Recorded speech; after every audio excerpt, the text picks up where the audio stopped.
Olá, eu sou o Lucas Mota. Vamos conversar um pouco sobre infiltração intraarticular na osteoartrite de joelho?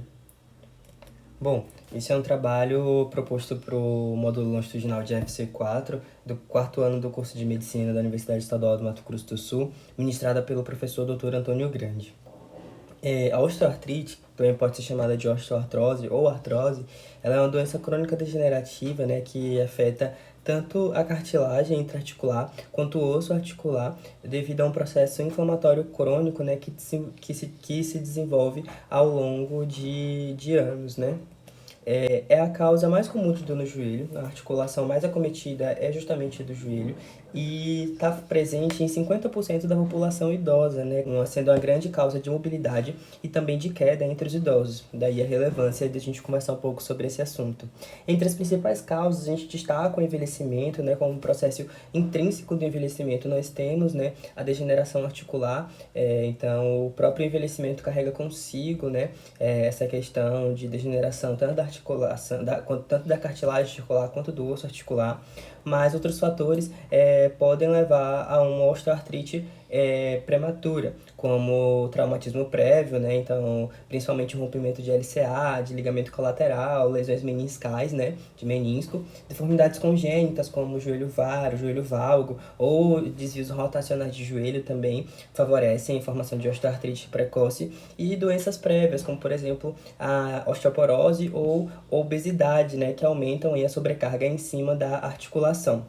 Os principais sintomas relatados são a dor articular, a rigidez matinal, a crepitação e a limitação de movimentos. Aqui nós temos duas radiografias, né, uma de um joelho normal e outra de um joelho com osteoartrose, e nós conseguimos observar aqui no joelho com artrose, né, essas formações ósseas marginais chamadas de osteófitos, né, chamadas no popular como bicos de papagaio, que são importantes causas de dor, porque essas peças ósseas elas acabam se chocando uma contra a outra, causando dor e crepitação. Outra característica marcante é a diminuição do espaço interarticular. Além disso, o acúmulo de osso aqui nessas regiões esbranquecidas, conhecidas como esclerose óssea, né? Comparando com essa imagem aqui, onde temos o joelho saudável, né? A gente consegue observar claramente essas diferenças, né? Então, o paciente com a clínica característica de osteoartrose, com esses achados radiológicos, né? Nós conseguimos fechar o diagnóstico. De opções terapêuticas, nós podemos abrir mão, né, do uso de medicações orais. Os anti-inflamatórios são os mais prescritos, né, principalmente o tenoxicam e o ciclocoxibs, por serem medicações que têm alta funcionalidade em relação a dores ortopédicas. Entretanto, essas medicações elas têm bastante efeito adverso e não podem ser utilizadas por um longo tempo, como úlcera gastroduodenal, gastrites, problemas renais, problemas cardiovasculares. Então, as pessoas que têm osteoartrose, elas têm dor crônica, né? Elas não podem passar a vida inteira usando essas medicações, senão elas vão ter consequências sérias, né? Uma outra opção é a abordagem de fisioterápica de reabilitação, né? Fazendo o fortalecimento dos músculos, né, adjacentes a articulação do joelho, né, promovendo então a redução do impacto, inclusive junto com a perda de peso.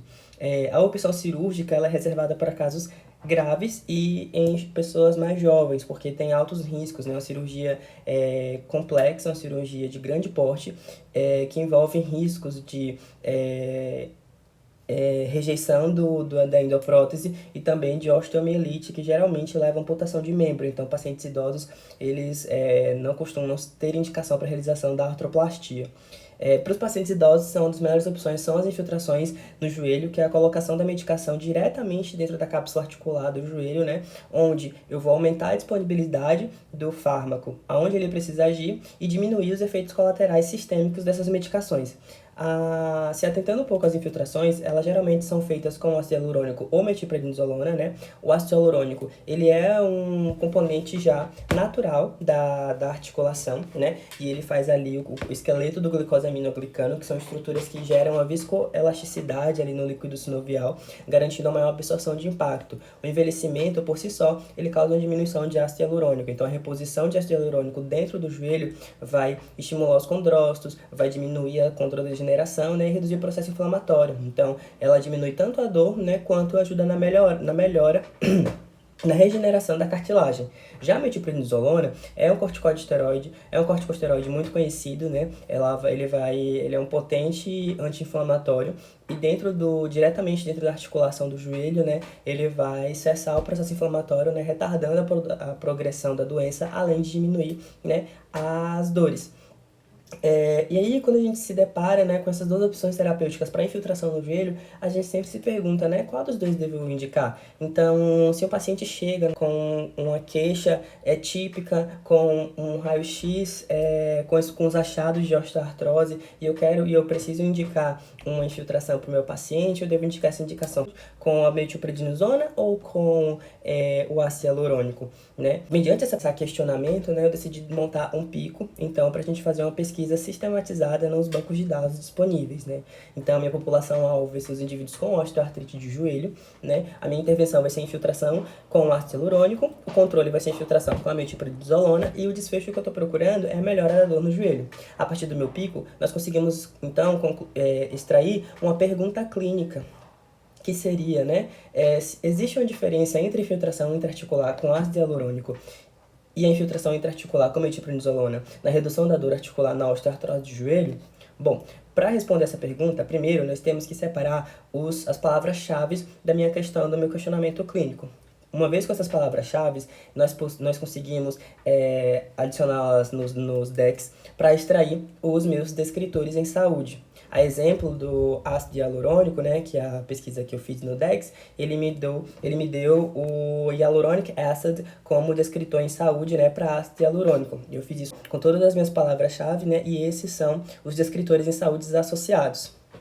Para uma pesquisa mais ampla, nós precisamos dos entretermos, que seriam como os sinônimos dessas palavras, para que tudo aquilo na literatura que fale de infiltração com ácido hialurônico, com metilprednisolona, em paciente com osteoartrite de joelho para melhora da artralgia, seja incluída na nossa pesquisa no banco de dados. E para achar os entretermos, nós devemos então adicionar esses descritores em saúde na plataforma do MESH, que pode ser encontrada no PubMed.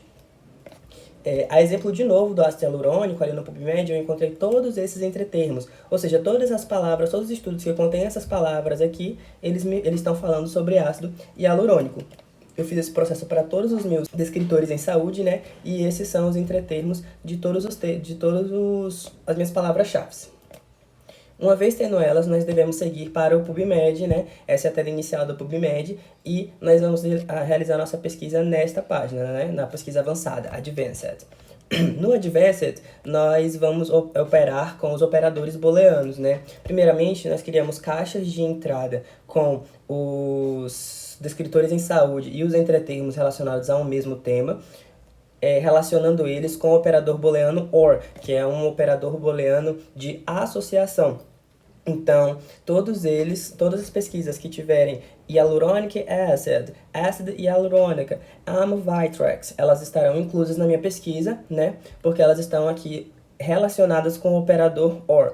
Uma vez que eu faço isso com todos os meus escritores em saúde, eu gero essa tabela, né, com todas as minhas entradas, as minhas caixas de entrada, e o próximo passo é relacionar essas caixas de entrada com os operadores booleanos AND, que dão a ideia de soma, ou seja, todas as pesquisas que eu vou encontrar, todos os trabalhos que eu vou encontrar vão ter necessariamente esses entretermos todos juntos. Por exemplo, uma pesquisa que fala de artralgia, mas que não fala de metilprednisolona, ela não vai entrar, porque precisa falar de artralgia ou joint pain com metilprednisolona. Então, o operador booleano AND vai juntar tudo isso. Depois eu só venho aqui em pesquisa e ver o que eu encontro. Na minha pesquisa eu encontrei no PubMed 2 resultados, né? Esse aqui, ele não entra na minha pesquisa porque ele fala sobre equinos e eu quero trabalho falando sobre seres humanos.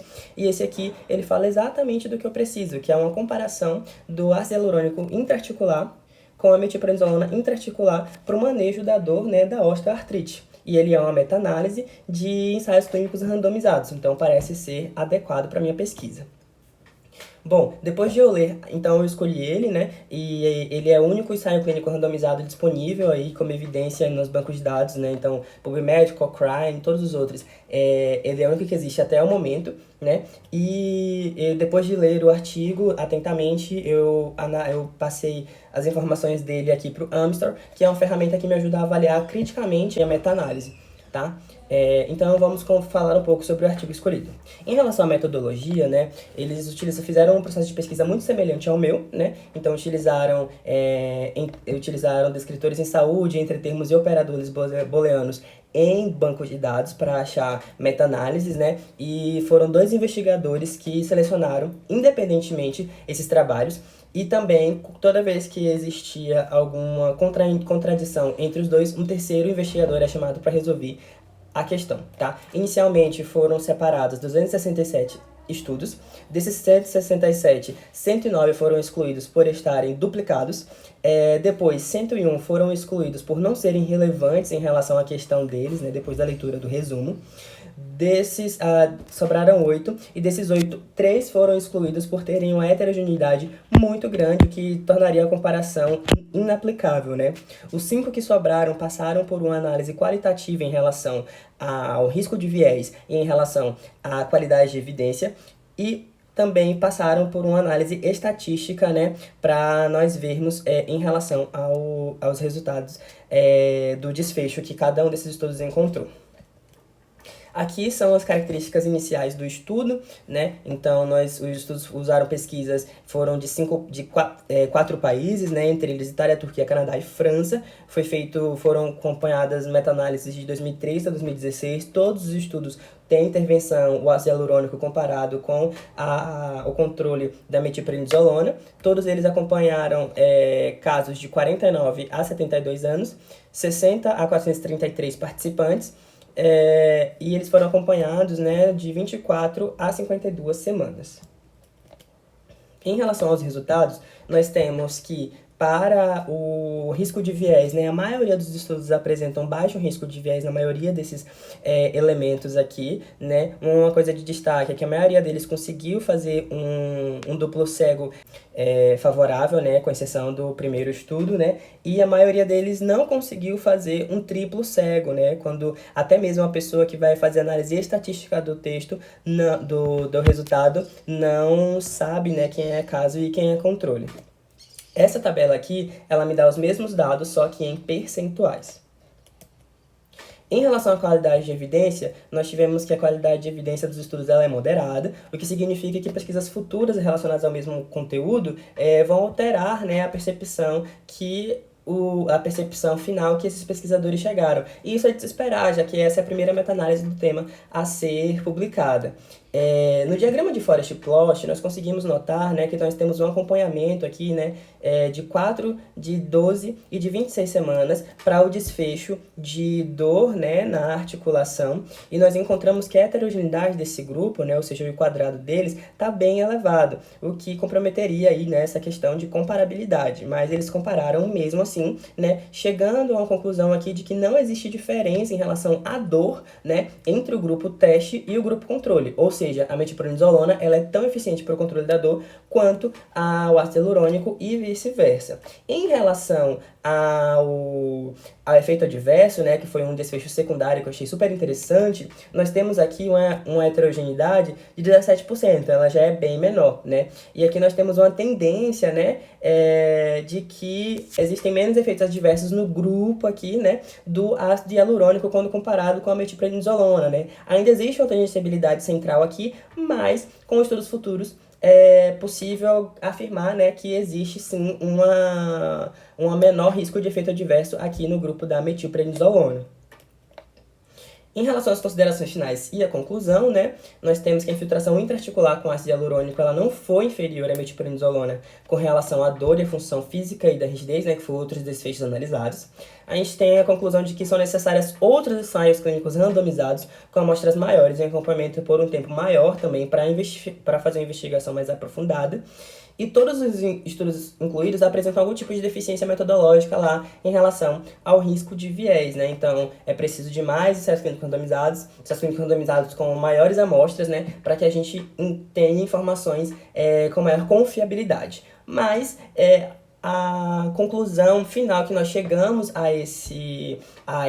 no final, né, desse trabalho é de que ambas as infiltrações elas são eficazes para pacientes com osteoartrite de joelho, né, sendo que em relação aos efeitos adversos eu tenho uma certa vantagem aí com o uso de ácido hialurônico, né? Então é algo que pode ser utilizado para guiar aquela minha primeira pergunta clínica lá, de qual das duas infiltrações eu devo indicar. Essas são as minhas referências, né? Aqui ficam com os meus agradecimentos. Tchau, tchau.